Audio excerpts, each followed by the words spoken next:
საშინაო სკოლის გაკვეთილებს წარმოგიდგენთ კომპანია Silknet.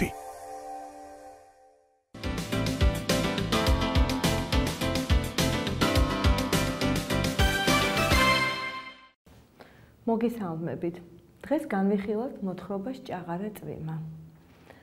საინტერესოა, როდისმე მოგისმენიათ ასეთი გამონათქვამი ჭაღარა წვიმა? ალბათ არასოდეს. ჭაღარა შეიძლება იყოს წვერი, თმა, მაგრამ წვიმა არის ჟუჟუნა, ჟღაპუნა, კოკისპირული. რა შეიძლება, როდის შეიძლება წვიმას უწოდეთ ჭაღარა? ამ კითხვაზე პასუხს მოთხრობა გაგცემს. მოიმზადეთ მოთხრობის მოსასმენად. ჭაღარა წვიმა.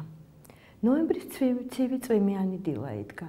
ბაბუა სახლის წინ ლაფაროში ფუსფუსებდა, სკამებს აჭედებდა. პატარა დათო იქვე თამაშობდა, ლურსმნეს მიწაში არჭობდა და ბაბუას ფეხებში ებლანდებოდა. შედი ბიჭო სახლში, არ გაცივდე. ეგ ჩაკუჩი კი აქ მომე, ნუ მიშლი ხელს. რამდენჯერმე შეუძახა ბაბუამ. ჩაკუჩი წაართვა, მაგრამ თავიდან მაინც ვერ მოიშორა. დათო სიცივისაგან იბუზებოდა, მაგრამ შინ მაინც არ შედიოდა. იჯდა და ფიქრიანად ადევნებდა თვალს საქმეში გართულ, თოვლივით გათეთრებულ ბაბუას.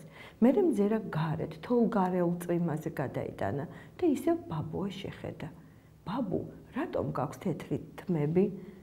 დავბერდი დათო და იმიტომ, თორემ ადრე მეც შენსავით კუპრივით შავი თმა მქონდა.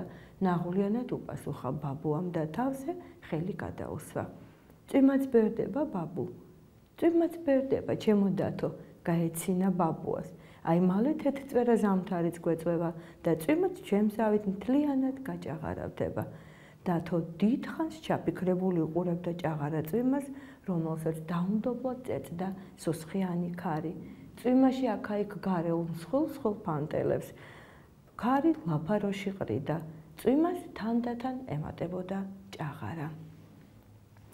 მწერალი ამბობს, ნოემბრის ცივი წვიმიანი დილა იდგა. ბაბუა სახლის ლაფაროში ფუსფუსებდა და ძველ სკამებს აჭედებდა.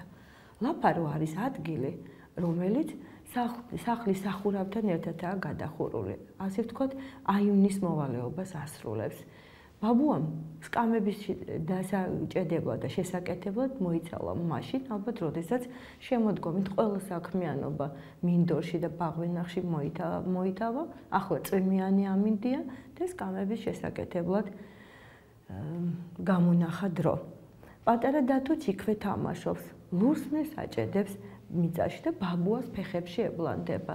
ისე იგი ბაბუას ხელს უშლის, ლაფარო ვიწროა, როგორც ჩანს, არ არის ფართო და ბაბუას ხელს უშლის დათოს საქმიანობაში. ბაბუა ეუბნება დათოს, შედი ბიჭო, შინ არ გაცივდე, ეგ ჩაკუჩი კი აქ მომეცი. მაგრამ დათო თითქოს და ჯიუტობს და ბაბუას არ ემორჩილება. ალბათ იმიტომ, რომ მასთან ერთად ყოფნა სიამოვნებს, ალბათ იმიტომაც, რომ ცდილობს შეისწავლოს ის ხომ ყურადღებით ადევნეს თვალყურს ასეთ საქმიანობს ბაბუა. შეისწავლოს მისი საქმიანობა, ბიჭებს ხომ ჩხირკედელობა ძალიან უყვართ. დათო ასევე სიცივისაგან იბუზება, მაგრამ მაინც არ შედის შინ და გაოცებული ხან ბაბუას უყურებს და ხან უკვე წვიმას, რომელსაც თოვლი გაერია. გაოცებულია დათო, იმიტომ რომ ჯერ წვიმა მოდიოდა, შემდეგ თოვლის ფიფქები გაერია წვიმას. ხან ბაბუას შეხედავს, ხან კი წვიმას და ბაბუას ეკითხება.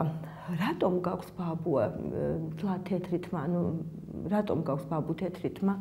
ბაბუა პასუხობს, დავბერდი დათო და იმიტომ ადრე მეც შენსავით შავი თმა მქონდა. დათო კი ფიქრობს თავისთვის, ესე იგი თუ დაბერდა და თმა გაუთეთრდა, მაშინ გათეთრდება თმა, როცა ადამიანი ბერდება. თუ ბაბუა დაბერდა და თეთრი თმა აქვს, ესე იგი წვიმაც მიტომ თეთრდება, რომ იგი ბერდება და ბაბუას ეკითხება, ბაბუა წვიმაც ბერდება? ამ გამონათქვამზე ბაბუას ეცინება, ეღიმება და ეუბნება, წვიმაც ბერდება, ჩემო დათო.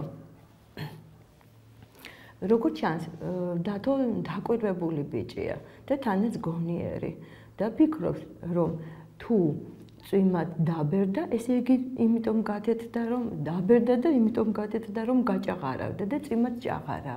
აი თურმე რას ნიშნავს ჭაღარა წვიმა.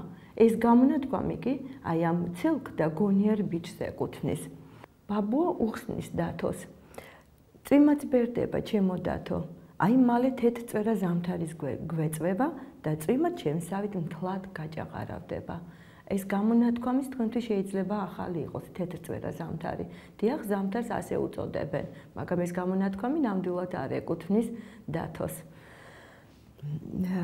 დათო კიდევ ზიდა ფიქრობს ალბათ უნდა რაღაც ახალი აღმოაჩინოს, ისე ხან ბაბუას შეხედავს, ხან ისევ წვიმას.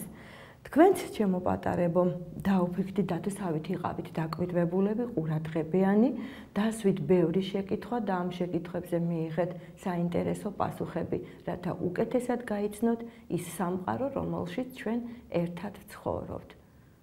აქ დავამთავროთ ჩვენი საუბარი. ნახვამდის.